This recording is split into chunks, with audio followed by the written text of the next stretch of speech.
ওরা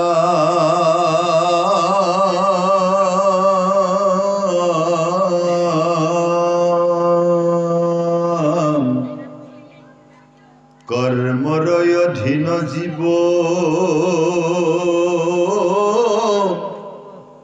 যেতিক্ষণ যাই এরই পূর্ব দেহ और শরীর পাই যেন যুগে তিন পাইলে এর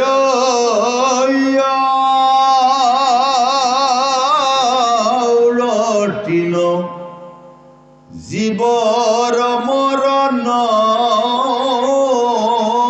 স্বপ্নে এরে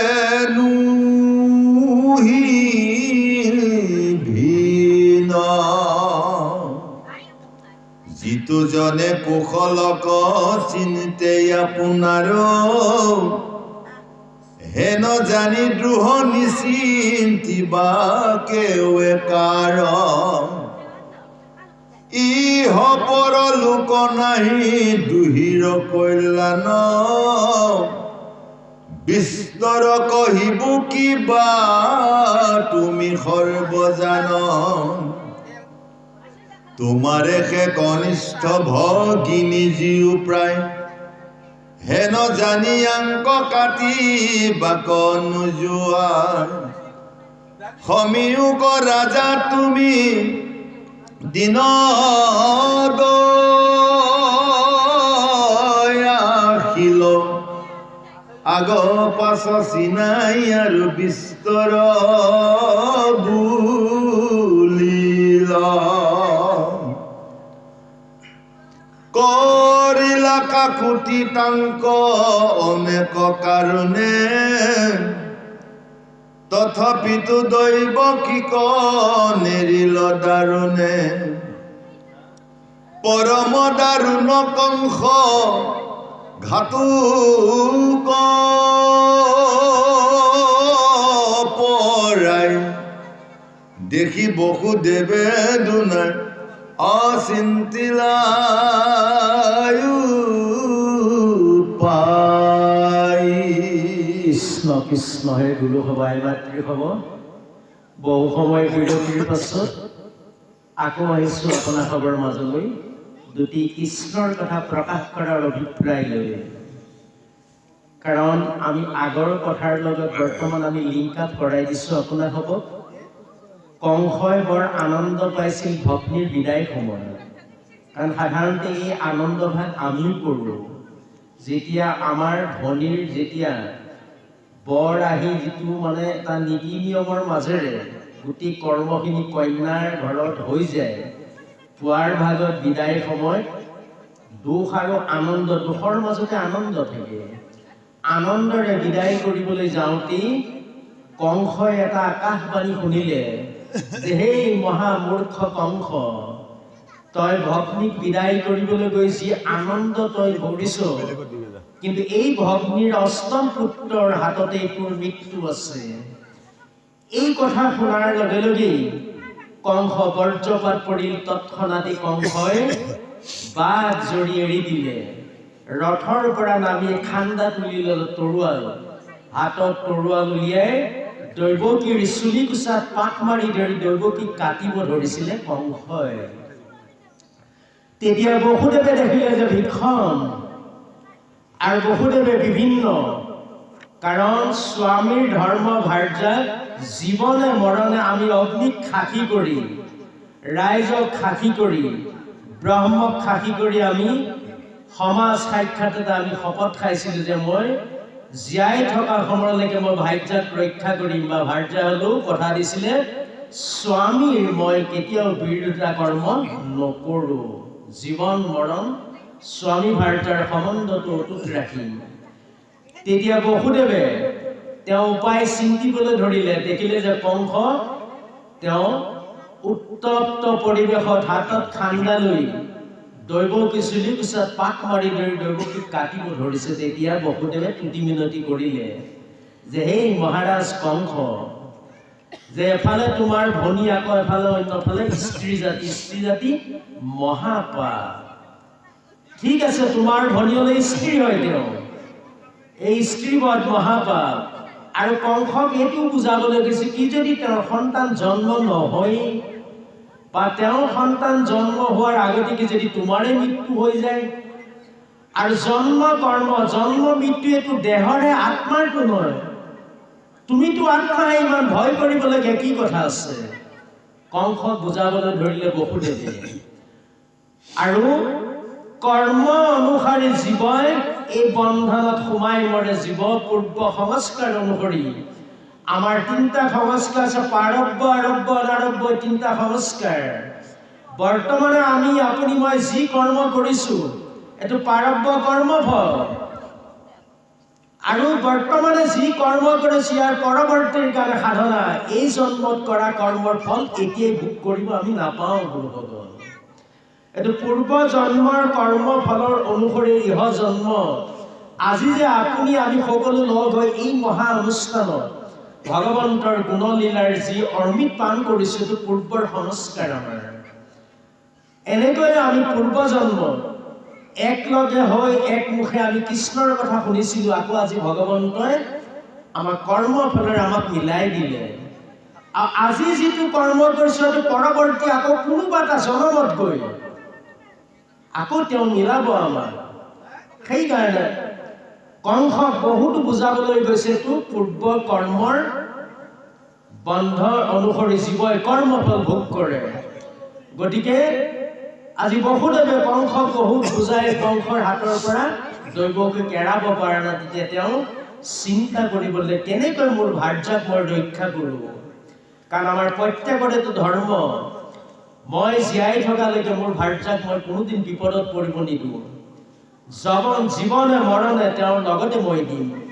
ঠিক তেনেকৈ কোনোফালৰ পৰা বুজাব নোৱাৰি বসুদেৱে তেতিয়া তেওঁৰ দুৰ্ঘোৰ চিন্তাত সোমাই গ'ল, কেনেকৈ কংসৰ পৰা তেওঁৰ ভাৰ্যাক ৰক্ষা কৰিব পৰা যায়।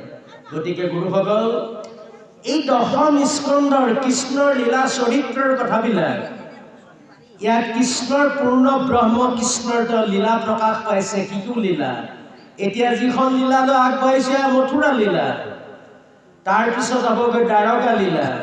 বিভিন্ন লীলাবিলাকেই মথুৰা লীলাৰ লগে লগে ইয়াতে বৃন্দাবনত কৃষ্ণই তাতো লীলা কৰিব। সেইকাৰণে কৈছে যিসকল ব্যক্তিয়ে এই দশম স্কন্ধৰ কৃষ্ণৰ লীলা চৰিত্ৰৰ কথাবিলাক ভালকৈ অধ্যয়ন কৰে তাক তেওঁ ভয় কৰিবলগীয়া একো নাই। অহৰ নিশে তেওঁ কিৰাশীল হৈ থাকিব যিজনে শুদ্ধভাৱেৰে কৃষ্ণৰ কথা শ্ৰৱণ কৰিছে, বিশেষকৈ দশম স্কন্ধ কৃষ্ণৰ লীলা চৰিত্ৰৰ কথাবিলাক। আৰু কৈছে তেওঁ সংসাৰত সমস্ত পাপ হনন হৈ যাব, এই পাপ তেওঁৰ শৰীৰত থাকিব নোৱাৰে। গতিকে গুৰুসকল মাতৃ হ'ব, কৃষ্ণৰ কথাত কোনো অৱহেলা নকৰিব। কৃষ্ণৰ নাম শুনাৰ লগে লগে আমি কাণখন পৰিষ্কাৰ কৰি দিব লাগে ক'ত কৃষ্ণৰ গুণাগুণ চলিছে। আৰু এই ভাগৱতৰ মহান অনুষ্ঠানলৈ নিমন্ত্ৰণ দিয়াৰ প্ৰয়োজন নাথাকে, অনিমন্ত্ৰিতেই মহা অনুষ্ঠানলৈ আহিব লাগে। কাৰণ আমাৰ মাতিলেও গুৰুসকলৰ অভাৱ হয়, কাৰণ ইমান ঠাণ্ডাত কোনে সেই কৃষ্ণৰ কথা শুনিব। ঘৰতে বহিও কৃষ্ণক পোৱা যায়, কিন্তু নহয়। অনুষ্ঠানলৈ আহক, ভগত দৰ্শন কৰক, সৎসংগ কৰক, সাধু সংগ কৰক। য'ত ভগত দৰ্শনে আপোনাৰ মনৰ সমস্ত মলবিলাক ধুই পখালি পৰিষ্কাৰ কৰি দিব। আজি আমি সুদূৰ ইমান দূৰৰ পৰা আহিছো, আপোনাৰ খবৰ অকণমান চৰণৰ পদৰ ৰেণু লৈ যাম। আপোনাৰ খবৰ আমাক আমাৰ ভাগ্যই টানি আনিছে। ঠিক তেনেকৈ কংসৰ সময়তো আজি বসুদেৱে চিন্তা কৰিছে কেনেকৈ মোৰ পত্নীক মই ৰক্ষা কৰিব পাৰোঁ। তেওঁ তত্ত্বমূলক কথাও কিছু তেওঁ প্ৰকাশ কৰিব। কাৰণ যে হে কংস মহাৰাজ, তুমি তোমাৰ যিটো জীৱনক লৈ অভিমান কৰিছা, এই জীৱনটো তোমাৰ নহয়, এইটো দেহ তোমাৰ নহয়, কিন্তু জন্ম মৃত্যু দেহৰে। তোমাৰ দেহটোৰ নামে কংস, তোমাৰ নাম কিন্তু আত্মা। আমি প্ৰত্যেকে গুৰুসকল আমি আমাৰ নিজা নিজা নাম হ'ল আত্মা, কিন্তু আমাৰ দেহৰ যিটো দেহ বিনাশীল দেহ, দেহটোৰ এটা নাম থাকে, উপাধি থাকে। কাৰণ ইয়াত বহুতো গুৰুসকল আই মাতৃ খাব আছো ঐ বুলি ক'লে কোনে কাক মাত দিব সেইকাৰণে কৈছে দেহৰ এটা উপাধি থাকে যদি লক্ষী বুলি ক'লে অন্য যদি কোনো ব্যক্তি নাই নিশ্চয় অধমে মাত দিম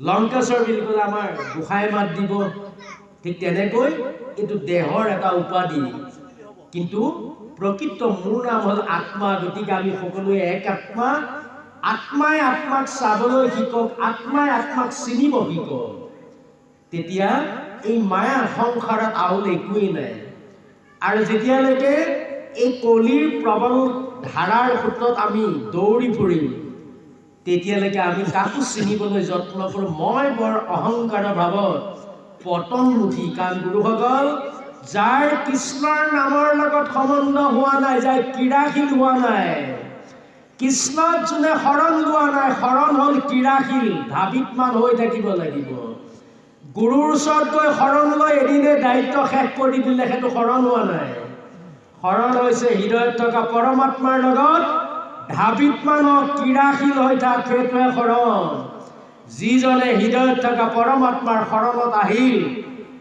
তেওঁ ভয় কৰিবলগীয়া একো নাই পৰমাত্মাই কৈছে অনুকূল বায়ু হিচাপে মই তোমাক মায়া সমুদ্ৰ মই পাৰ কৰি দিম তোমাক সত্য মই তিনি সত্য খাই কৈছো ভগৱানে কৈছে গতিকে আপোনাৰ মোৰ কৰ্তব্য হ'ল হৃদয়ত থকা পৰমাত্মাৰ আমি সান্নিধ্যতা লাভ কৰিবলগীয়া হ'লে এক নম্বৰতে সাধু সংগ সৎসংগ আৰু সৎসংগত বৈষ্ণৱৰ মুখেৰে কৃষ্ণৰ কথা শুনক যি কৃষ্ণৰ নামেৰে আমাৰ দেহত 18টা ৰুম আছে 12খন দুৱাৰ আছে এই 18টা ৰুমত কৃষ্ণৰ নামেৰে কৰ্ষণ হ'ব লাগিব তেতিয়া সমস্ত মলবিলাক কৃষ্ণৰ নামত শেষ হৈ যাব গতিকে বাৰু আমি আকৌ আহিছোঁ মূললৈ কাৰণ বহুদেৱে বহুত যত্ন কৰিছে কেনেকৈ নিজৰ ভাৰ্যাক কংসৰ পৰা ৰক্ষা কৰিব পৰা যায় গুৰুসকল আই মাতৃ হ'ব আমাৰ দেহটো হ'ল কংসৰ কাৰাগাৰ এই কংসৰ কাৰাগাৰতেই তিনি গুণৰ আবদ্ধ ইয়াতে জীৱই ভুক্তভোগী হৈ আছে বিশেষকৈ ৰজ আৰু তমগুণীৰ প্ৰভাৱত এই দেহত পৰমাত্মাৰ চিন্তন শক্তিটো হ্ৰাস হৈ গৈছে আমাৰ সেইকাৰণে কৈছে তম আৰু ৰজক নিধন কৰ তেতিয়াই সৎগুণৰ প্ৰভাৱত কৃষ্ণৰ ক্ৰীড়াশীল জাগ্ৰত হ'ব তেতিয়াই কৃষ্ণক শৰণ হ'ব কৃষ্ণ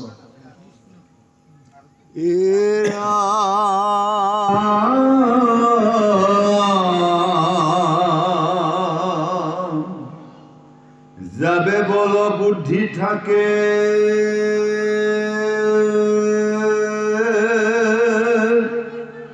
থির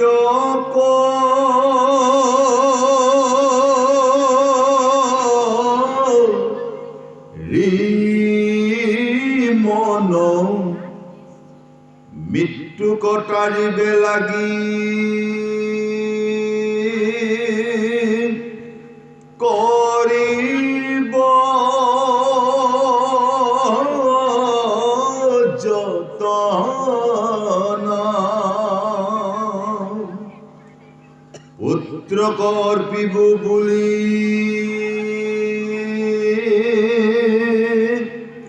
কংসনি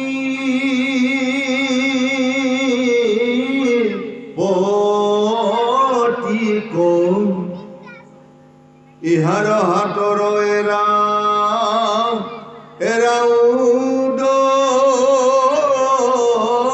বকি কিবা দৈব কির গর্ভে পুত্র নুপজয় কিবা কংস মৰি আগে যাই জমালয় কংস যেবে নমৰায় পুত্ৰ হুৱে জাত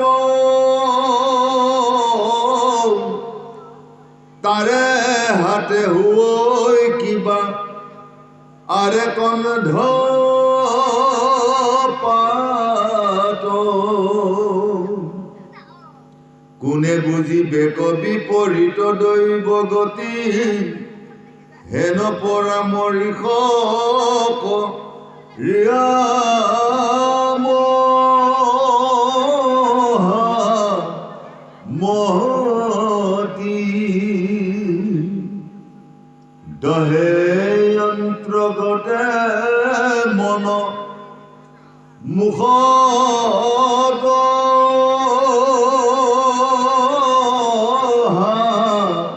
সন্ত ঘাটুক কংসক হেন শুনাই বুলি লহন্ত শুনিলা ৰাজা যেন আকাশী বচন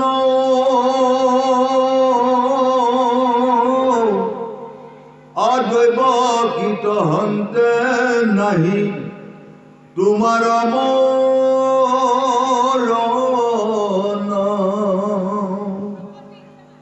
তাহান পুত্ৰক যেবে হইল মৃত্যু ভয় অসুম্পি বুটু মাতাই উপ জিলে পুত্ৰ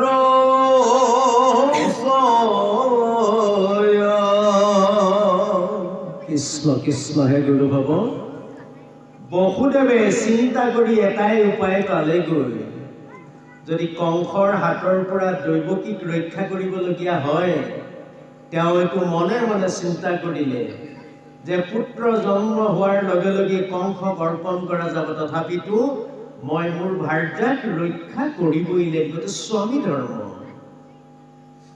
কাৰণ জনম জনম জীৱনে মৰণে স্বামী ভাৰ্যাৰ যিটো সম্বন্ধ অটুট ৰাখিব পাৰিব লাগিব আৰু সেই বসুদেৱে কংস বিভিন্ন উদাহৰণমূলক কিছু কথাও প্ৰকাশ কৰিছে কি যদি দৈৱকীৰ পুত্ৰ সন্তান জন্ম নহওঁতে কি যদি তোমাৰে মৃত্যু হয়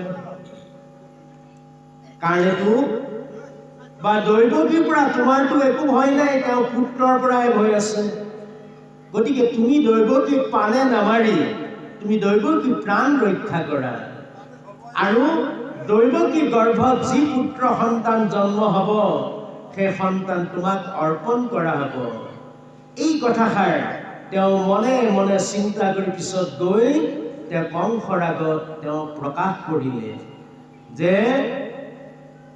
তুমি দৈৱকীক পানে নামাৰি তুমি দৈৱকীক প্ৰাণ দান দিয়া আৰু তেওঁৰ গৰ্ভত যি সন্তান জন্ম হ'ব তোমাক অৰ্পণ কৰা হ'ব কাৰণ গুৰুসকল আই মাতৃ হ'ব ক্ষমাৰ নিচিনা ডাঙৰ ধৰ্ম নাই যদি কোনোবাই আপোনাৰ অপৰাধ কৰিছে আপুনি তেওঁক ক্ষমা কৰি দিয়ক কাৰণ ই এটা ডাঙৰ ধৰ্ম কাৰণ আজি বসুদেৱে প্ৰাণ প্ৰাণে চেষ্টা কৰিছে নিজৰ ভাৰ্যাক ৰক্ষা কৰিবলৈ আৰু কংসই অটুট ৰাখিছে তেওঁ শত্ৰুক নিধন কৰাৰ এই ভাৱধাৰা হাতত ঠাণ্ডা তুলি ল'লে কাৰণ দৈৱকী মোৰ ভগ্নী হ'লেও তেওঁ গৰ্ভজাত সন্তানৰ হাতত যেতিয়া মোৰ মৃত্যু আছে তেওঁ মোৰ প্ৰধান শত্ৰু এই ভাৱধাৰাই কংসই নিজক হাতত ঠাণ্ডা ল'বলৈ বাধ্য কৰালে কিহেৰে অহংকাৰেৰে গতিকে আপোনাৰ মোৰ শৰীৰত এই অহংকাৰ থকালৈকে ঈশ্বৰৰ সেৱাৰ যোগ্য হ'বই নোৱাৰো আমি বেয়া নাপাব আপোনালোকে অহংকাৰ বৰ্জন হ'ব লাগিব শৰীৰত কিঞ্চিত বিকাৰ থাকিলেও কৃষ্ণই কৃপা নকৰে গুৰুসকল সমস্ত বিকাৰ শেষ হ'ব লাগিব বিকাৰ শূন্য হ'ব লাগিব কিন্তু আমাক কৈছে এই মলবিলাক বিকাৰবিলাক নাইকিয়া কৰাৰ এটাই আমাৰ কৈছে সদায় খাওঁতে শুওঁতে উঠোঁতে বহোঁতে সকলো সময়তেই আমি তৎপৰ হ'ব লাগিব যত্নটো ৰাখিব লাগিব আৰু কৈছে বেয়া অসৎ সংগবিলাক ত্যাগ কৰক সৎ সংগৰ আশ্ৰয় লওক কাৰণ সৎ সংগলৈ যাব দুটা ভাল কথা শিকিব কৃষ্ণৰ আলাপ শুনিব পাব ভগৱন্তৰ দুটা মধুৰ বাণী আপোনাক কৰ্ণই প্ৰৱেশ হ'ব অসৎ সংগলৈ যাব অসৎ প্ৰবৃত্তি মাৰ্গৰ লোকবিলাকে কৃষ্ণৰ কথা শুনিব টান পায় পৰৰ অনিষ্ট সাধনৰ কথাবিলাকে সদায় প্ৰকাশ কৰে অসৎ বৃত্তি প্ৰবৃত্তিৰ লোকবিলাকে। গতিকে সাধু সংগ সৎসংগলৈ যাওক, গ'লে কৃষ্ণৰ কথা শুনিব, অন্তৰ আত্মাৰ সমস্ত মলবিলাক দূৰ হৈ গুচি যাব। এই ময়লা শৰীৰটো এদিন গৈ পৰিষ্কাৰ হ'ব। এতিয়া চিন্তা কৰক, কাপোৰত ময়লা লাগিলে চাবোন চৌদা দি ধুই পৰিষ্কাৰ কৰিব পৰা যায়। যদি চৰিত্ৰৰ ময়লা হ'ল, যদি দেহত ময়লা লাগিল, তাক কিহেৰে পৰিষ্কাৰ কৰিম? সাধু সংগ সৎসংগ আৰু নামেৰে। গতিকে পৰম গুৰুজনা শংকৰদেৱে, পৰম গুৰু কৃপালু গুৰুজনাই ইমান সুন্দৰভাৱে সাগৰ মন্থন কৰি লোক সমাজৰ মাজত এই অৰ্মিত এৰি থৈ গৈছে। অৰ্মিত আমি প্ৰাণ কৰিব লাগে। এই অৰ্মিত প্ৰাণ কৰিলে আমাৰ দেহৰ ভিতৰত যিমান মল আছে, যেতিয়া অৰ্মিত প্ৰাণ হ'ব, এই প্ৰাণ কৰাৰ লগে লগে দেহৰ পৰা সমস্ত মলবিলাকে দূৰ হৈ গুচি যাব। কাই পিলাক একো থাকিব নোৱাৰে। যদি মোৰ অন্তৰাত্মা পৰিষ্কাৰ হ'ল, তেতিয়া মই নিজৰ নিচিনাকৈ মই সকলোকে দেখা পাম। মই যিমান মোৰ ভিতৰ চৰা পৰিষ্কাৰ বগা, মোৰ দৃষ্টিত সকলো সেই একেই হ'ব, বগা হ'ব। যদি মোৰ অন্তৰত যদি ময়লাই ভৰপূৰ হৈ আছে, তেতিয়াহ'লে মই আনক মোৰ দৃষ্টিৰে চাবলৈ শিকিম। গতিকে গুৰুসকল, পহিলা নিজক ঠিক কৰক, তাৰপিছত আনক চাবলৈ যত্ন কৰিব। গতিকে বসুদেৱে তেওঁ গভীৰ হিচাপে তত্ত্বমূলক আধ্যাত্মিক জ্ঞানৰ দ্বাৰা কংসক বুজাবলৈ যত্ন কৰিছে যে হে সখা কংস, যে হে ৰাজা কংস, যে তুমি যাক লৈ ভয় কৰিছা, ভয় নকৰিবা। কি যদি দৈৱকীৰ সন্তান জন্মৰ হোৱাৰ আগতে কি যদি তোমাৰেই মৃত্যু হয়, বা কি যদি দৈৱকীৰ সন্তানে জন্ম নহয়, আৰু যদি তুমি বিশ্বাস নকৰা, তেতিয়াহ'লে যদি দৈৱকীৰ সন্তান জন্ম হয়, তোমাক মই অৰ্পণ কৰিম, তথাপিতো মই স্বামী ধৰ্ম মই ৰক্ষা কৰিম। কৃষ্ণ হেন শুনি দৈৱ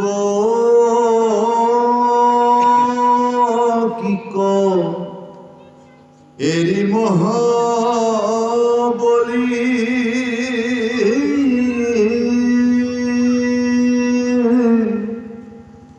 পৰৱৰ্তী আপোনগীৰ অকগলা চলি।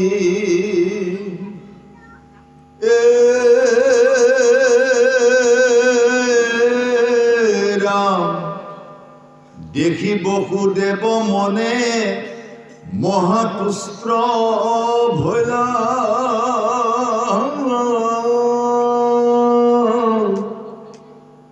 ভাৰ যায় কহিতে নিজ মন্দিৰ কগৈলা।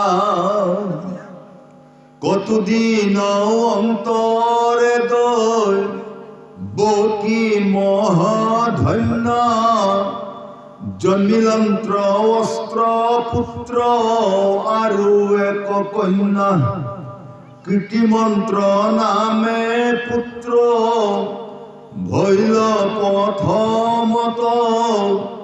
বসুদেৱে দিলা নিয়া কংসৰ হাতত, এৰিলন্ত্ৰ পুত্ৰ স্নেহ অসত্য দৰে, কোননো দুষ্টৰ্য আছে হৰি ভকতৰে। যিজনৰ মন মগ্ন, ভৈল কৃষ্ণ পাৱে।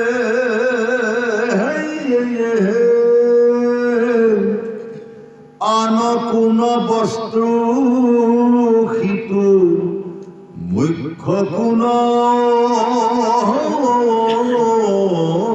সাৰে। কৃষ্ণ কৃষ্ণ হে গুৰু হ'ব। বসুদেৱে কংসক যেতিয়া কথা দিলে যে হে মহাৰাজ কংস, তুমি ভয় কৰিবলগীয়া একো নাই, যেতিয়া দৈৱকীৰ সন্তান জন্ম হ'ব তোমাক অৰ্পণ কৰা হ'ব।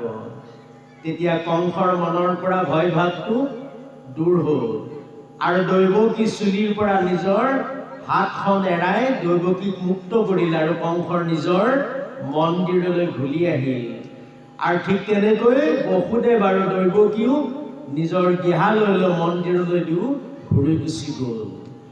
কাৰণ এই মৃত্যু ভয় যেতিয়া মানুহৰ বৰ ডাঙৰ কাৰণ হৈ পৰেতো মৃত্যু। কাৰণ আপুনি মই যিমানেই এই শৰীৰটোক ৰাখিবলৈ যত্ন নকৰোঁ কিয় শৰীৰটো ৰাখিব নোৱাৰোঁ, কিন্তু এইটো নিয়তিৰ নিয়ম, প্ৰকৃতিৰ নিয়ম। কাৰণ জন্ম হলে মৃত্যু অনিবাৰ্য, মৰিলে জন্ম ল'বই লাগিব। জন্ম হলে মৃত্যু, মৃত্যুৰ পাছত আকৌ জন্ম। কিন্তু ইয়াত এটা কথা দিছে, যিসকলে শুদ্ধভাৱে কৃষ্ণৰ সেৱা কৰ্ম কৰে, যাৰ হৃদয়ত কৃষ্ণৰ নামৰ স্থিতি হ'ল আৰু সেইজনে ভাবিব লগা একো নাই, তেওঁৰ জন্ম মৃত্যু ৰহিত হৈ তেওঁৰ কৃষ্ণতে লীন যায়, কৃষ্ণৰ শৰীৰত লীন হৈ গুচি যায়। গতিকে গুৰুসকল, সেইকাৰণে আমাক কৈছে সুন্দৰকৈ এই মহা অনুষ্ঠানলৈ আহিব লাগে। আহোঁতে আপুনি মই যেনেকৈ সুন্দৰ সুন্দৰ সাজপাৰ পৰিধান কৰি আছোঁ, তেনেকৈ আমাৰ ভিতৰ চৰ আৰু ততোধিক সুন্দৰ কৰি আহিব লাগিব। এই অনুষ্ঠানলৈ আহোঁতে সমস্ত মায়া ক্লেশবিলাক, বিষয় বাসনা সকলো বৰ্জন কৰি আহিব লাগে, নিজৰ ঘৰতে এৰি থৈ আহিব লাগে। আৰু এই অনুষ্ঠানলৈ অহাৰ পাছত জানো আমাক কৰ্ণই কৃষ্ণৰ কথাৰ বাহিৰে জানো অন্য কথা প্ৰৱেশ নহয়, তাৰ কাৰণে আমি তৎপৰ হ'ব লাগিব, যত্ন কৰিব লাগে। কাৰণ কৈছে, যিজনে শুদ্ধভাৱে কৃষ্ণৰ সেৱা কৰ্ম কৰে বা কৃষ্ণৰ কথা শুনে আৰু তেওঁৰ জীৱনৰ সমস্ত মলবিলাক দূৰ হৈ যায় আৰু তেওঁ গতি মুক্তি সাধন কৰে। গতিকে বসুদেৱে আধ্যাত্মিক তত্ত্বৰ জ্ঞানৰ দ্বাৰা কংস বিভিন্ন কথাৰ মাধ্যমেৰে নিজৰ ভাৰ্যাক ৰক্ষা কৰিছে আৰু কৰিবলৈ তেওঁ তৎপৰ হৈছে। গতিকে গুৰুসকল, আমাৰ যিটো প্ৰধান কৰ্তব্য, পৃথিৱীলৈ অহা আমাৰ যিটো প্ৰধান কৰ্তব্য, আমি তাক সেই কৰ্তব্যহে পালন কৰিব লাগে। এই জীৱই পৃথিৱীলৈ অহাৰ প্ৰথম কাৰণটো হ'ল গতি মুক্তি সাধন কৰা। কাৰণ 84 লক্ষ যোনিৰ গৰ্ভে জন্ম লোৱাৰ পাছত এই মনুষ্য শৰীৰ জীৱই লাভ কৰিলে। এই শৰীৰটো এইকাৰণে দিলে, ঈশ্বৰৰ সেৱা কৰ্ম কৰি তাৰ সমস্ত মলবিলাক ত্যাগ কৰি যেন পৰমাত্মালৈ লীন যাব পৰা যায়। কিন্তু পাৰ্থিৱ জগতলৈ আহি আৰু আমি আৰু কিছুমান বেয়া কৰ্ম কৰি তাৰ মাজতে আমি সোমাই পৰিছোঁ। গতিকে সৎসংগ কৰক, সাধু সংগ কৰক। য'ত সৎসংগ সাধু সংগ আশ্ৰয় কৰিলে এজন পাপীয়েও যদি এনেকৈ অনুষ্ঠানলৈ আহি যদি সদায় কৃষ্ণৰ কথা শুনে, লাহে লাহে লাহে লাহে তেওঁ শৰীৰৰ পৰা সকলো মলবিলাক দূৰ হৈ গুচি যাব। এদিন তেওঁ কি হ'ব, ভকতৰ শাৰীলৈ আহিব, তেওঁ ভক্ত লেখীয়া হৈ পৰিব। সেইকাৰণে ইয়াত কংস আৰু দৈৱকী বসুদেৱৰ এই কৃষ্ণৰ জন্মৰ বৃত্তান্তৰ মাধ্যমেৰে এই পাৰ্থিৱ জগতত লোকসকলক এটাই অনুপ্ৰেৰণা আগবঢ়াইছে, পৃথিৱীলৈ অহা তেতিয়াই আপোনাৰ মোৰ সাৰ্থক হ'ব। কৃষ্ণৰ সেৱা কৰ্ম কৰক আৰু কৃষ্ণৰ নাম শ্ৰৱণ কৰক। বিশেষকৈ দশম স্কন্ধৰ কৃষ্ণৰ লীলা কথা যিজনে শুনিব আৰু সেই যমৰ দূতে তেওঁৰ পাপ লেখিব নোৱাৰে আৰু তেওঁ বান্ধিব নোৱাৰে, কিন্তু যাৰ হৃদয়ত কৃষ্ণৰ নাম প্ৰকাশ হ'ল, এইটো ভাগৱতৰ সিদ্ধান্ত গুৰুসকল। কাৰণ মহাপাপী অজামিলৰ এটা উদাহৰণ আছে। আৰু এবাৰ নাৰদৰ মনত অকণমান ক্ষমা কৰিব, আমি এটা উদাহৰণ দিম। আৰু নাৰদৰ মনত এটা সংশয় জাগ্ৰত হৈছিলে নামৰ মহিমাক লৈ। নাৰদে তেতিয়া গৈ ব্ৰহ্মলোক পালে, গৈ ব্ৰহ্মাচাৰ্য পিতা, এই নামৰ তত্ত্বৰ বিষয়ে মোক অকণমান প্ৰকাশ কৰক। মোৰ মনত বাৰে বাৰে প্ৰশ্ন উঠি থাকে যে নামৰ মহিমা বা এক নাম ল'লে এই এক নামে কিমান পাপ কৰ্তন কৰিব পাৰে, এনেকুৱা কিছু তেওঁ প্ৰশ্ন উদয় হৈ থাকে হৃদয়ত। তাৰপিছত ব্ৰহ্মাই নাৰদক ক'লে যে, হেই নাৰদ, এই নামৰ মহিমা মই নাজানো, তোমাক কি ক'ম এতিয়া। তুমি যোৱা শিৱলোকলৈ যোৱা। শিৱৰ ওচৰত গ'ল, তাতে গৈ শিৱই পাৰ্বতীৰ লগত আনন্দৰে আছে।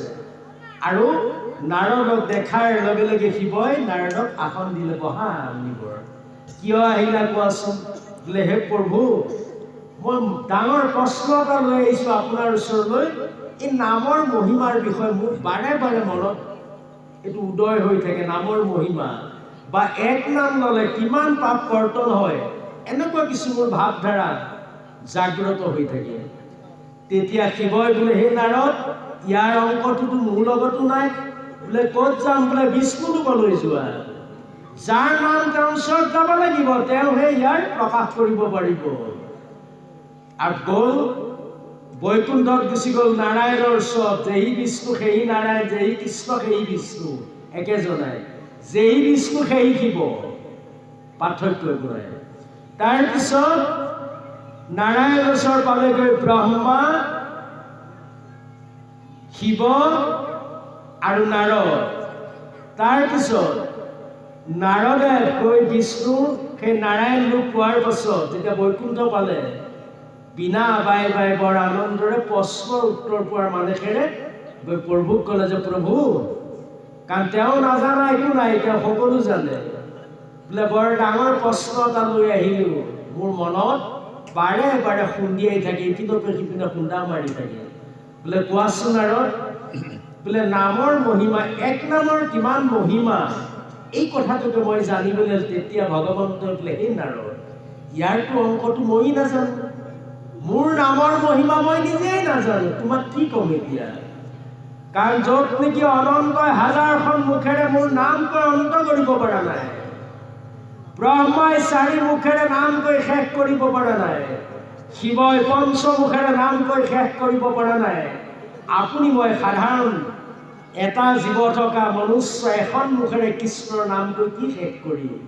তাৰপিছত বোলে প্ৰভু, এই নামৰ মহিমা ক'ত পাম? তেতিয়া বোলে এটা কাম কৰা, যমৰ ওচৰলৈ যোৱা, ধৰ্মৰাজ যমৰ ওচৰলৈ যোৱাচোন, কি যদি তেওঁৰ পৰা পাব পাৰা। আৰু নাৰদে বৰ আনন্দ মনেৰে গৈ কৈ পালেগৈ, যমপুৰী পালে। আৰু নাৰদক দেখাৰ লগে লগেই ধৰ্মৰাজা যমে নাৰদক আসনে ভাষণে বাক্য বচনে তেওঁ সুন্দৰ সেৱা শুশ্ৰূষা কৰিলে। আৰু আহাৰ কথাটো জানিব বিচাৰিলে যে, হে নাৰদ মুনি, কওকচোন আপুনি কিয় আহিল? বোলে মই এক নামৰ মহিমাৰ বিষয়ে জানি পাৰিছোঁ। তেতিয়া বাৰু ঠিক আছে, আপুনি এবাৰ মোৰ ৰাজ্যখন এবাৰ ঘূৰি আহক, আৰু তেতিয়ালৈকে মই মোৰ গুৰু সেৱাৰ কৰ্ম অকণমান কৰি আহোঁ, সেৱা কৰ্ম মই কৰি আহোঁ, আপুনি এবাৰ ৰাজ্যখন ঘূৰি পাতি চাই আহকচোন বাৰু। নাৰদে বিনা বাই বাই ওলাই যোৱাৰ লগতেই তেওঁৰ পাপীবিলাকৰ যি শাস্তি বিধান হৈ আছে, কাৰোবাক তপত তলত বাজিছে, তপত খলাত বাজিছে, কাৰোবাক দা কুঠাৰ লৈ কাটিছে, জীৱবিলাকক বিভিন্ন শাস্তি বিধান হৈ আছে তাৰ। আৰু সেই পাপীবিলাকৰ চিঞৰ বাখৰ শুনাৰ লগে লগে নাৰদে তৎক্ষণাত বিনা এৰি পেলাই নাৰায়ণ, নাৰদৰ মুখে নাৰায়ণ যেতিয়া প্ৰকাশ হৈ গ'ল, সমস্ত পাপী যমলোকৰ পৰা চব বৈকুণ্ঠলৈ গুচি গ'লগৈ। তেতিয়া যমে আহি নাৰদক কৈছে, হে নাৰদ, কি কৰিলে আপুনি? বোলে কি কৰিলোঁ, মই ইয়াততো এইবিলাকক দেখি মোৰ ভয়তে মই প্ৰভুৰ নাম লৈছিলোঁ নাৰায়ণ। বোলে সেইটোৱে নামৰ মহিমা। গতিকে গুৰুসকল, আহি মাতৃ হ'ব, আমাক ইয়াত এই কংসৰ কাৰাগাৰ আমাৰ দেহটো, এই দেহত ইয়াতে দৈৱকী যিটো দৈবিক গুণৰ যিটো শক্তি, এই শক্তিটোক হ্ৰাস কৰিব নালাগে। কাম, ক্ৰোধ, লোভ, মোহ, মাদ, মাৎসৰ্য এইবিলাকৰ ৰজা হ'ল কংস, কলি কংস। সমস্ত দেহটোকে তেওঁ আৱৰ্তমান কৰি ৰাখিছে, বান্ধি ৰাখিছে, দেহটোক তেওঁ বান্ধি থৈছে কংসই, এই কলি কংসই। সেইকাৰণে পিছে কলি কংসৰ পৰা পৰিত্ৰাণ পাবৰ কাৰণে যিটো দৈবিক গুণৰ যিটো শক্তি, তাক জাগ্ৰত কৰক। কেনেকৈ কৰিব? প্ৰভুৰ নামৰ দ্বাৰা। যেতিয়া প্ৰভুৰ নাম প্ৰকাশ হৈ যাব, তেতিয়া কলি কংস নিজেই নিজে নিধন হৈ যাব। এই দেহত থকা অসুৰ, দানৱ, দৈত্যবিলাক চব মৰি যাব। বাৰু সেইকাৰণে আজি বসুদেৱ আৰু দৈৱকীকে কেন্দ্ৰ কৰি এই কৃষ্ণৰ জন্মৰ মাধ্যমৰ দ্বাৰাই আপোনাৰ মুখ হ'ব এই কলিৰ পৰা কেনেকৈ পৰিত্ৰাণ পাব পাৰোঁ বা কংসৰ পৰা কেনেকৈ এই দেহত থকা সমস্ত দেৱগণক আমি সেইসকলৰ পথটো পৰিচালনা কৰি দিব পাৰোঁ, ই এটা আমাক মাধ্যম আগবঢ়াইছে। সেইকাৰণে গুৰুসকল আমি বাৰে বাৰে দোহৰাই আছোঁ আপোনাক হ'ব এই দশম স্কন্ধৰ কৃষ্ণৰ লীলা চৰিত্ৰৰ কথা সুন্দৰকৈ অধ্যয়ন কৰক, ভগৱন্তই কৃপা কৰিব। মৰি মৰি উপজিয়া জন্ম ধৰি যায়, নিজ গুৰু নিচিনিলে যান্তনা ভুল যায়। গতিকে সেই গুৰুসকলে আই মাতৃ হ'ব আমাৰ গুৰু কোন বুজিবলৈ যত্ন কৰক, গুৰুক চিনি লওক আৰু চিনিবলৈ কাকো বাকী নাথাকিব। সেইকাৰণে কৈছে যিখন নৌকাখনৰ যদি কাণ্ডাৰী নাথাকে সেই নৌকা যেনে তেনে ঘূৰি ফুৰিব। গতিকে বাহ্যিকত এজন দীক্ষা গুৰুক ধৰক, যিজন গুৰুৰ দ্বাৰা আপোনাৰ জানো জীৱন সাফল্যমণ্ডিত হ'ব পাৰে। কাৰণ এনেকুৱা গুৰুক আশ্ৰয় কৰক যিজন পৰমাৰ্থিকৰ গুৰু। কাৰণ গুৰুৱে গুৰুৰ কথা আলাপ কৰিব নাপায়, মহা অপৰাধৰ কথা। গুৰু ভাল বেয়া একো নাই, কিন্তু তথাপিতো সৎগুৰু চাই গুৰুৰ কাষ চাপক, সেই গুৰুৱে আপোনাক চিনাই দিব কৃষ্ণ কোন, কেনেকৈ ভৱ সংসাৰ কৰিব পৰা যায়। কাণ্ডাৰী নহ'লে নৌকা ফুৰে ৰৈ ৰৈ, আগ নাই গুৰি নাই মধ্যে নাই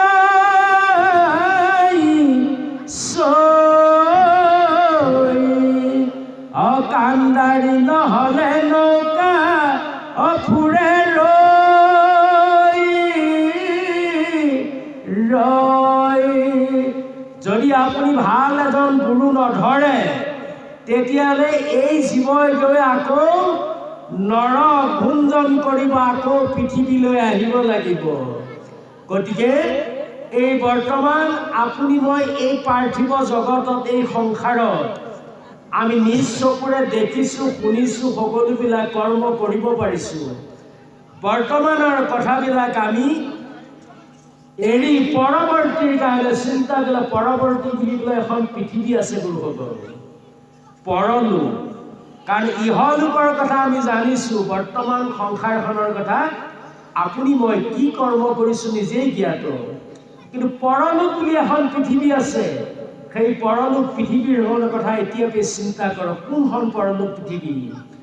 এই জীৱই এই দেহটো যেতিয়া এৰিব, কাৰণ জীৱই যেতিয়ালৈকে দেহত থাকে, তাৰমানে দেহটোৱে যেতিয়ালৈকে কৰ্ম কৰিব পাৰে তেতিয়ালৈকে জীৱটো দেহত সোমাই থাকে। এটা জোকৰ লগত উদাহৰণ দিছিল ইয়াত। এটা জোকে এটা ঘাঁহ পাত যেতিয়ালৈকে কেঁচা হৈ থাকে, ৰস থকালৈকে তাত জোকটো থাকিব, আৰু পাতটো শুকাই যোৱাৰ লগে লগেই জোকটো তাৰ পৰা বেলেগ এটা পাতলৈ গুচি যায়। ঠিক তেনেকৈ দেহটো যেতিয়ালৈকে কৰ্মত উপযোগী হৈ থাকে, কৰ্ম কৰিব পাৰে, তেতিয়ালৈকে জীৱ থাকে। আৰু দেহটো যেতিয়া অকামিলা হৈ পৰে, জীৱ তাত নাথাকে, বেলেগ এটা সজালৈ গুচি যায়। সেইকাৰণে গুৰুসকল আই মাতৃ হ'ব এই পৰৱৰ্তী সংসাৰ মানে এটা বেলেগ এটা আকৌ জন্মৰ কথা কৈছে, সেইখন পৃথিৱী। কাৰণ সেই পৰৱৰ্তী সংসাৰখন পৃথিৱীখন বা আকৌ কেনেকুৱা পোৱা যায়, সেইকাৰণে এতিয়াই ভাবিব লাগিব। যদি ইহ জন্মত যদি সৎকৰ্ম কৰোঁ তেতিয়াহ'লে নিশ্চয় পৰৱৰ্তী ব্যৱস্থাটো হয়তো পূৰ্বে কৃপাও কৰিব পাৰে, এটা মনুষ্য শৰীৰতো আকৌ প্ৰৱেশ কৰিব পাৰে, যদিহে প্ৰশ্নবোধক কিন্তু যদিহে ভাল কৰ্ম কৰে জীৱ ইহ সংসাৰত, তেতিয়াহ'লে পৰৱৰ্তী আকৌ মনুষ্য শৰীৰ এটা লাভ কৰিব পাৰিব। উৎসৱ মহান মহান অনুষ্ঠানবিলাকত, জগন্নাথ বিভিন্ন এনেকুৱা অনুষ্ঠানত য'ত অহৰ্নিশে 24 ঘণ্টা প্ৰভুৰ ক্ৰীড়া চলি থাকে, তেনেকুৱা জেগাত মনুষ্য শৰীৰ ধাৰণ কৰা সুবিধাটো লাভ কৰিব তেনেকুৱা স্থানত। আৰু যদি অসৎ কৰ্ম কৰিছোঁ তেতিয়াহ'লে অসৎ এখন পৃথিৱী, অসৎ জীৱ জন্তু বিভিন্ন কেনেকুৱা সজাত সোমাবগৈ। সেইকাৰণে কৈছে পৰলোকৰ কথা এতিয়াৰ পৰা ভাবা, যে ইহ জন্মৰ কথা নাভাবি পৰ জন্মৰ কথাটো চিন্তা কৰা। ঠিক তেনেকৈ বসুদেৱে কংসক ইমান সুন্দৰ সুন্দৰ উদাহৰণ আগবঢ়ালে যে দৈৱকীৰ গৰ্ভত যি সন্তান জন্ম হ'ব তোমাক অৰ্পণ কৰা হ'ব, তথাপিও তুমি দৈৱকীক প্ৰাণে নেমাৰিবা। ঠিক তেনেকৈ গুৰুসকল, আমাৰ হৃদয় অন্তৰাত্মা এই কৃষ্ণক আমি জপ কৰিব লাগিব, কৃষ্ণৰ নাম ধ্যান কৰিব লাগিব। কৃষ্ণ ধ্যান কৰাৰ লগে লগে আমাৰ কি হ'ব? তেওঁৰ নামেৰে যিটো দৈবিক শক্তি, এই শক্তি জাগ্ৰত হ'ব আৰু হোৱাৰ লগে লগে এই দেহত যিমান অসুৰ দানৱৰ শক্তি আছে এইবিলাক নিজে নিজে নিধন হৈ যাব। কৃষ্ণ মায়াৰ ৰচনা পুত্ৰ ভাৰ্য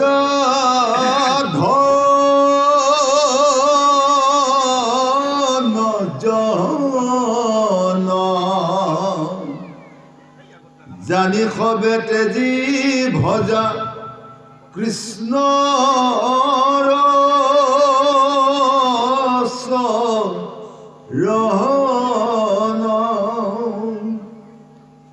কংসে বোলে বসুদেৱ কিনো পুণ্যশালী, এৰি দিলা পুত্ৰ কষয় তকপতি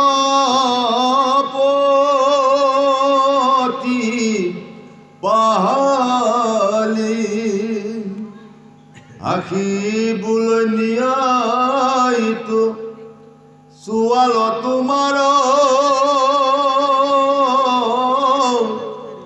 আতহনতে কিছু ভয় নাহি গেয়া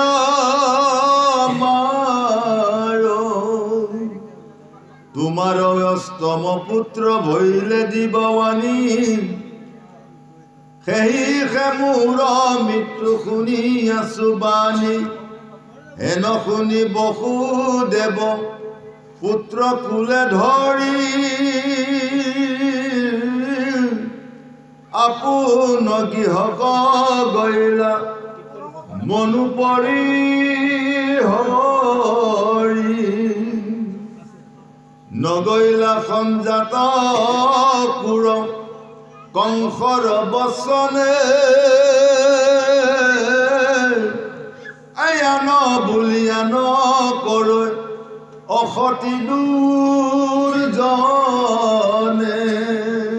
কৃষ্ণ কৃষ্ণ হে গুৰু ভাব, বসুদেৱে নিজৰ ধৰ্ম ৰক্ষা কৰিলে।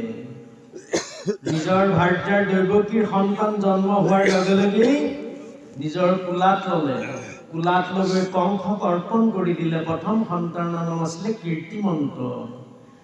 আৰু কোন মাতৃয়ে সহ্য কৰিব নিজৰ সন্তানক এনেকৈ বেলেগৰ ওচৰত অৰ্পণ কৰিবলৈ? তাকো মৃত্যুদণ্ড।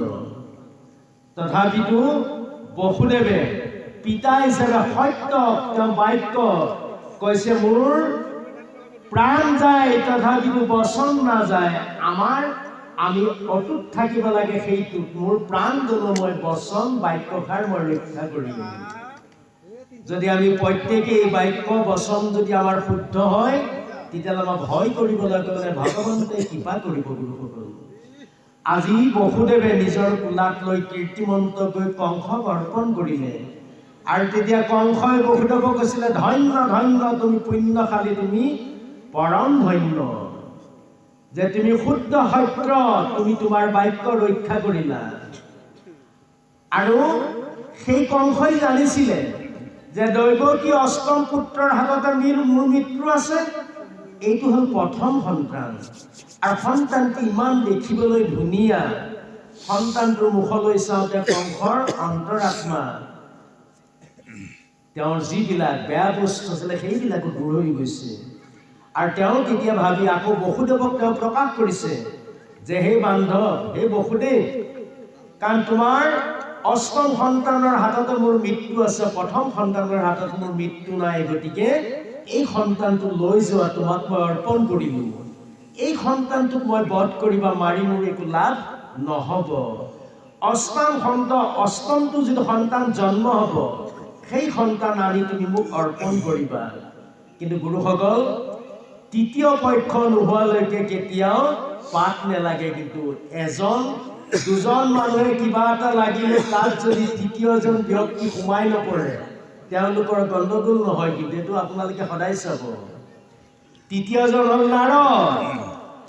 দুজন ব্যক্তিৰ মাজত কিবা কথোপকথন হ'লেও কিবা এটা লাগিল, দূৰ হৈ গুচি গ'ল। কিন্তু তৃতীয়জন ব্যক্তিয়ে গৈ সেই বস্তুটো কি কৰে, থামি যোৱা বস্তুটোক আকৌ প্ৰজ্বলিত কৰি তোলে, বস্তুটো জগাই দিয়ে। গৈ তেওঁক বেয়া হিচাপে প্ৰকাশ কৰে যে তই ইয়াৰ উত্তৰ দিব নোৱাৰিলে, এইটো কৰ। ঠিক তেনেকৈ যি কংসই বিশ্বাসত বসুদেৱক প্ৰথম সন্তান ঘূৰাই দিলে, কিন্তু সেই কংসৰ ওচৰলৈ আহিব এতিয়া নাৰদ মহাশয়। কাৰণ নাৰদে কংসক আকৌ পাক লগাই দিব। কাৰণ গুৰুসকল, পাক লগোৱাৰ কাৰণ আছে ইয়াত। এই 6টা সন্তান নিধন হোৱাৰ পাছতে 7 নম্বৰত আহিব বলোৰাম, 8 নম্বৰতে আহিব কৃষ্ণ। কৃষ্ণ আহিলেহে কংসৰ মৃত্যু হ'ব। গতিকে নাৰদে তৎকালীনে এটা পাক লগাই দিব। এতিয়া এই সন্তানবিলাকক নিধন কৰিবৰ কাৰণে এনেকুৱা এটা কৌশল নাৰদে ৰচনা কৰিছে। গৈ কংসক প্ৰকাশ কৰিব, এইখিনি নাহিবও পাৰে, আমি প্ৰকাশ কৰাৰ কাৰণ আছে। আৰু কিছু সময় পাছত ভাগৱতৰ সমাপ্তি হ'ব গুৰুসকল।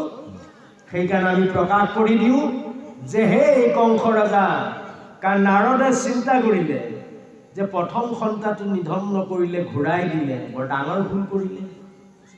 কাৰণ এনেকৈ 6টা সন্তান নিধন হোৱাৰ পাছতে লীলাখন হ'বগৈ। সেইকাৰণে সমস্ত দেৱগণে নাৰদক পঠালে, যোৱা কিবা এটা ব্যৱস্থা কৰাগৈ, জানো প্ৰথমৰ সন্তানকেইটা কংসই নিধন কৰে। গৈ কংসৰ ওচৰত গৈ নাৰদে পাক লগালে যে হে কংসৰাজ, যে তুমি হিচাপ এটা কৰাচোন বাৰু। তুমি ভাবিছা 8 নম্বৰ সন্তানটো তোমাৰ শত্ৰু, তুমি প্ৰথমৰ পৰা হিচাপ কৰিছা, লাষ্টৰ যিটো 8 সেইটো 8 নম্বৰত পৰে। আকৌ ওলোটাকে সিপিনৰ পৰা হিচাপ কৰি আহাচোন, এই প্ৰথমতো 8 নম্বৰত পৰিব। আকৌ তুমি 2 নম্বৰৰ পৰা হিচাপ কৰিছো, আকৌ 2 নম্বৰটো 8ত পৰিব। বোলে হয় নে নহয়? বোলে হয়। বোলে নাৰদ মুনি একেবাৰে সত্য কথা কৈছে আপুনি। তেতিয়াহ'লে মইতো ঘূৰাই দি ভুলে কৰিলোঁ। আকৌ নিজৰ ৰূপ পঠাই দি আনাই দিলে, প্ৰথমৰ সন্তানটো নিধন কৰিলে। অৰ্থাৎ নাৰদৰ চিন্তা হ'ল যিমান সোনকালে দৈৱকী 6টা পুত্ৰ নিধন কৰিব, সিমান সোনকালে কংসৰ মৃত্যু সন্মুখলৈ আহিব। গতিকে গুৰুসকল, ঠিক তেনেকৈ আপুনি মই 6টা সন্তান নিধন কৰিব পাৰিব লাগিব। নিজৰ ভিতৰত সোমাই থকা কামক নিধন কৰক। কাম, ক্ৰোধ, লোভ, মাদ, মাৎসৰ্য, এই 6টা অসুৰক, দানৱ, দৈত্যক নিধন কৰিব লাগিব আপুনি মই। তেতিয়াই কৃষ্ণ হৃদয়ত থকা তেওঁ তেতিয়াই জাগ্ৰত হ'ব, তেতিয়াহে দৰ্শন দিব। এইকেইটা আপোনাৰ মোৰ প্ৰধান শত্ৰু। কাৰণ এই কামৰ জাগ্ৰত আমাৰ ক্ৰোধ ক'ৰ পৰা, অহংকাৰ ক'ৰ পৰা আহে? যিটো ইচ্ছা শক্তি, ইচ্ছা শক্তিৰ পৰা এটা বিষয় উৎপন্ন হয়, আৰু বিষয়ৰ পৰা এটা কামৰ উদ্ভৱ হয়। আৰু মনে বিচৰা মতে কৰ্মটো যেতিয়া হৈ নুঠে, তেতিয়া আমাৰ ক্ৰোধ হয়। এই ক্ৰোধ হ'ল অহংকাৰ। এই অহংকাৰে পতন। কাৰণ এই পতনমুখী ব্যক্তি নৰকত বসবাস। আৰু যাৰ অন্তৰাত্মা পৰিষ্কাৰ নহয়, যাৰ হৃদয়ত কৃষ্ণৰ নামে কৰ্ষণ কৰা নাই, কৃষ্ণৰ নাম প্ৰৱেশ হোৱা নাই, জানিব যে তেওঁ ধ্বংসলীলা আৰম্ভ হৈ গ'ল। আৰু ক্ষয় ৰোগে গ্ৰাস কৰি কৰি এদিন গৈ তেওঁ যমৰ কুণ্ডত পেলাই তেওঁৰ সমস্ত শৰীৰৰ সকলোবিলাক শেষ কৰি পেলাব। গতিকে এই দেহটো সুস্থ হৈ থাকোঁতেই কৃষ্ণৰ নাম লওক গুৰুসকল। কৃষ্ণই নিশ্চয় কৃপা কৰিব। বাৰু সময় বৰ নিচেই তাকৰ হৈ আহিছে। 8টালৈ দিছে। 8টালৈ দিলে নেকি? কৃষ্ণ বাৰু সময় আছে দেই আমাৰ। কৃষ্ণ কৃষ্ণ। গতিকে এই নাৰদে পাক লগোৱাৰ কাৰণে আকৌ কংসই দৈৱকীৰ পুত্ৰসকলক এফালৰ পৰা নিধন কৰাৰ ব্যৱস্থাটো হাতত ল'ব এতিয়া কৃষ্ণ। শুনিও সৰ্বজনে কৃষ্ণৰ চৰিত্ৰ,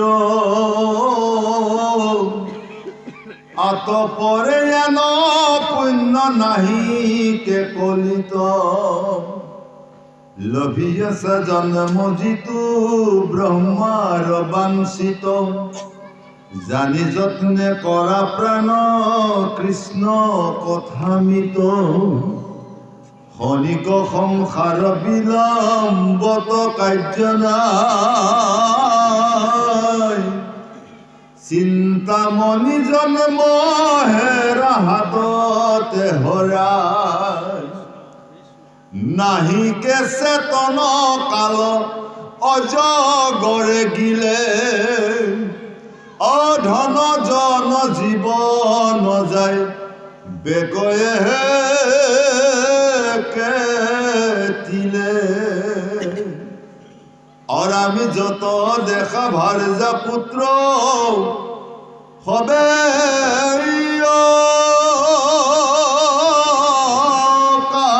কারণ চাই মাত্র থাকে কালে ধরে যেতিখন বিষয়ত সুখয়ে কেতিলে কৰিছো যমৰ কিন কৰে ধৰি নিবে যমপুৰ যমৰ মূৰ্তিক দেখি হৰাই বেচেতনা দুৰ্ঘুৰ নৰকে পেলাই ভুঞ্জাই বেজাতনা হেন জানি কৃষ্ণৰ চৰিত্ৰ কৰা সাৰ দেবেশে তৰিবা ঘূৰ সংসাৰ নিকাৰ বিচাৰি শাস্ত্ৰৰো পাইব এহিহে যুগুতি ৰাম কৃষ্ণৰ নামেহে সাধে অভুকুতি মুকুতি কলিৰ পৰম ধৰ্ম জানা হৰি নাম শংকৰে ৰচিলা ডাকি অবোলাৰ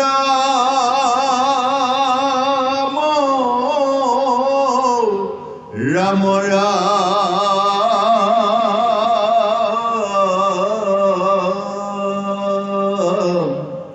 কৃষ্ণ হৰি ৰাম ৰাম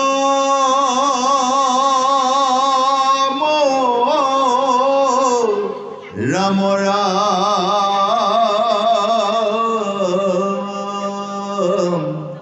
অ হৰি ৰাম